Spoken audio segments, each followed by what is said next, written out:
تخدم برك وتحطم في ناس، تحطم في الجزائر، تحطم في الشعب الجزائري. السلام عليكم. انهيار وجنون الإعلام الجزائري بعد فوز المنتخب المغربي على الغابون برباعية والتأهل إلى كأس إفريقيا، والدراجي يفقد عقله على المباشر. شاهد ماذا قالوا. ولكن إذا كنت سعيد وفخورا بفوز المنتخب المغربي فيرجى الإعجاب بهذا الفيديو وتعطير فمكم بالصلاة على رسولنا الكريم.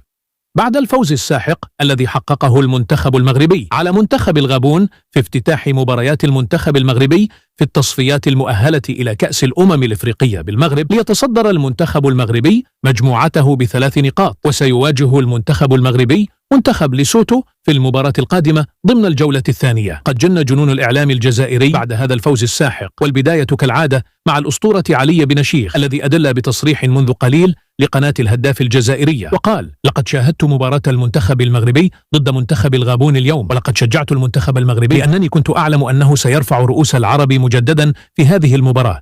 فالمنتخب المغربي أصبح صخرة في طريق المنتخبات الإفريقية والعالمية، ودائما ما يصنع المعجزة في كل مباراة بنتيجة ساحقة ومشرفة. واليوم منتخب المغرب يفوز برباعية، وهذا إنجاز جديد عكس منتخبنا الذي فاز بهدفين في مباراة الأمس ضد منتخب غينيا الاستوائية بمشقة النفس. وشاهدنا الأداء الكارثي للمنتخب الوطني في هذه المباراة، وكلنا نعلم أن منتخب غينيا الاستوائية منتخب ضعيف جدا، ولو واجه المغرب كان سيفوز عليه بسداسية على الأقل. وأنا أعتقد أن المنتخب المغربي سيصنع معجزة في كأس إفريقيا العام المقبل بالمغرب وسيفوز باللقب.